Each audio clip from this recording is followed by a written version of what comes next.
Bismillahirrahmanirrahim.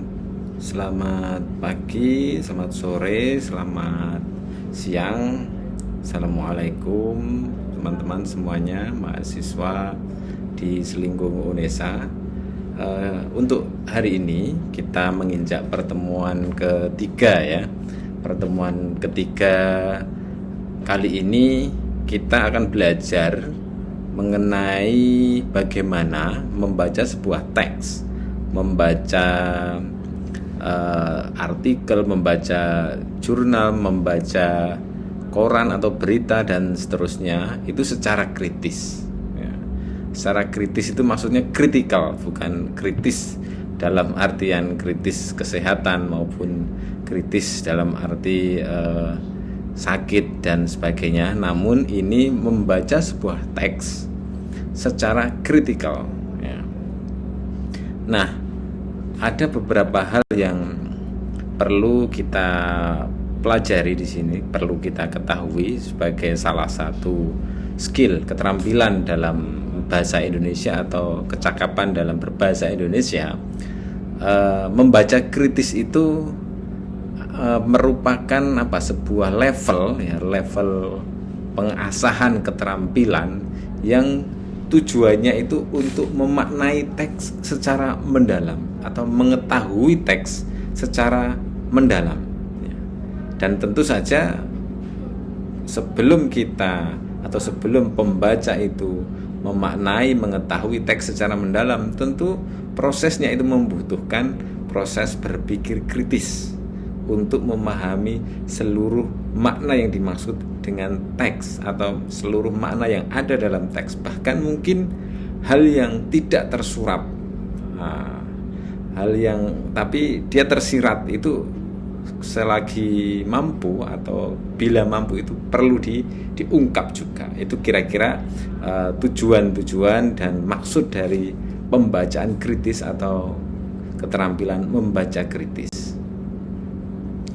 Nah, membaca kritis ini meliputi beberapa hal ya, beberapa hal. Pertama itu adalah kita berusaha ya untuk menginterpretasi atau menginterpretasi itu mengartikan, menerjemahkan atau menafsirkan bahkan ya. Nah, kemudian menganalisis lalu menginferensi ya. Menginferensi. Nah, ini sebetulnya kita bisa melakukannya diawali dengan menginferensi, kemudian menganalisis, baru kemudian tahap yang atau level yang puncak itu adalah menginterpretasi. Kira-kira begitu. Nah, pada bagian kedua kita itu juga diharapkan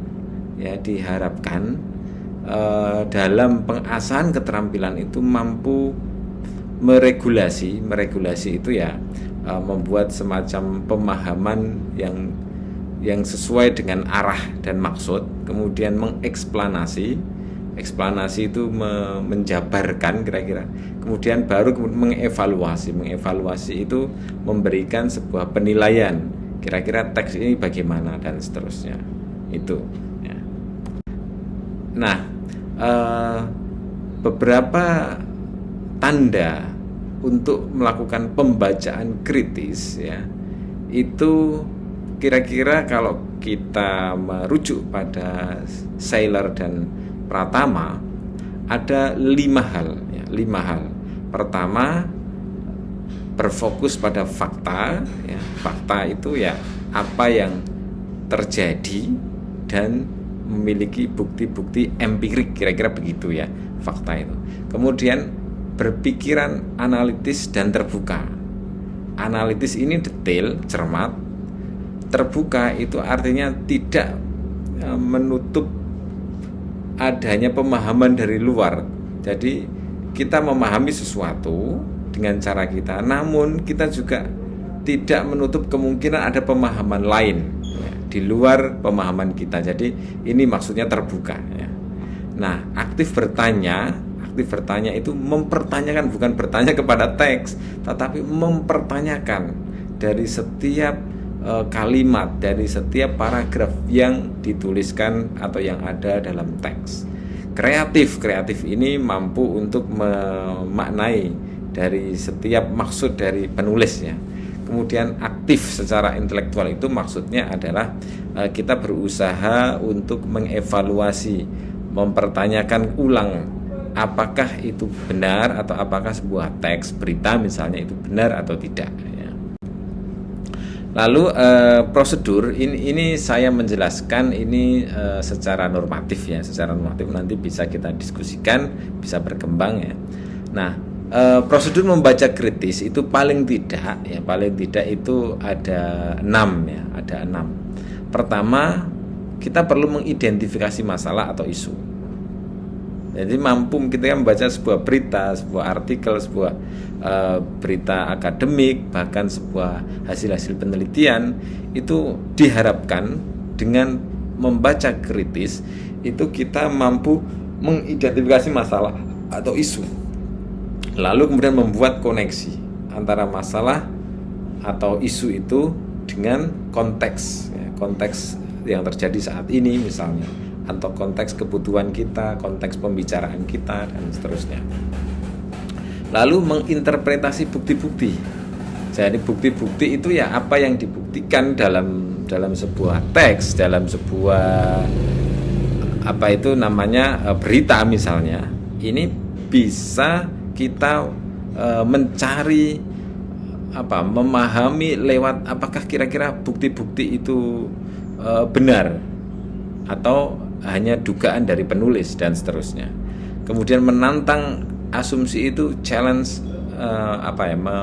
mempertanyakan ulang seperti tadi, mempertanyakan ulang asumsi dasar dari penulis itu apa ya, asumsi dasarnya apa, kira-kira begitu. Nah, membuat aplikasi dan mengambil sudut pandang yang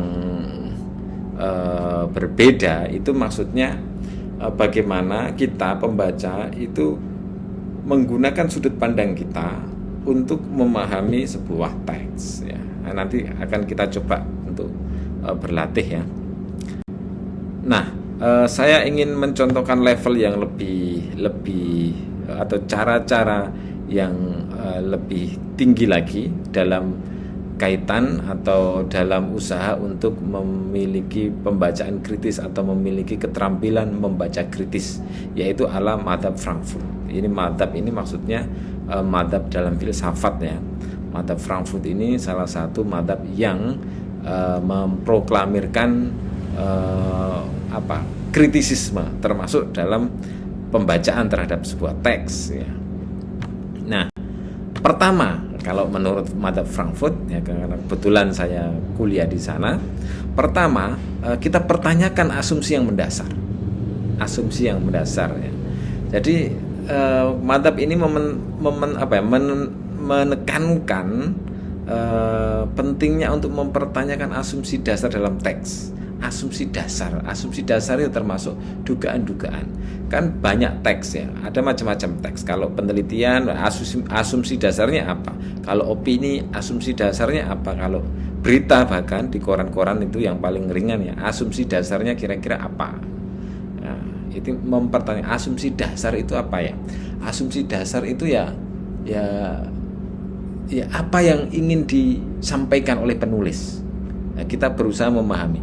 Misalnya dalam berita ya, paling ringan ya, berita tentang pembangunan tol yang mengalami keterlambatan atau mengalami kemunduran dari jadwal semula. Asumsi dasarnya apa kira-kira? Orang menulis berita itu.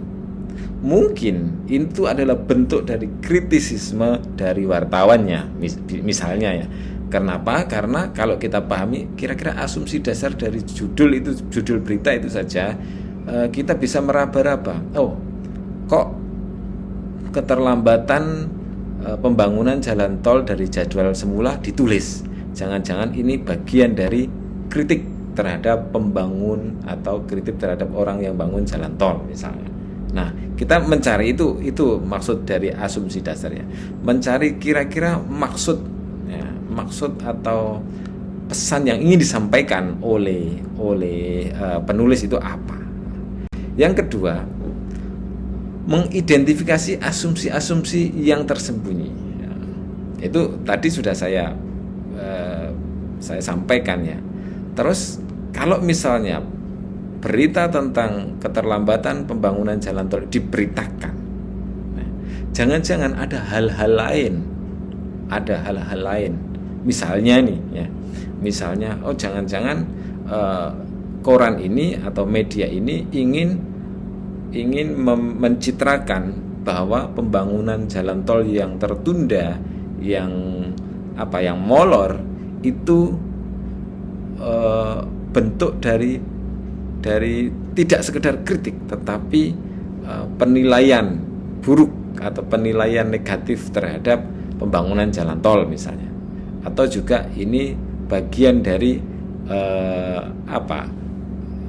usaha untuk menampilkan rapor merah dari pembangunan jalan tol misalnya, seperti itu mengidentifikasi asumsi-asumsi yang tersembunyi dalam sebuah teks, misalnya berita yang tadi saya contohkan ya.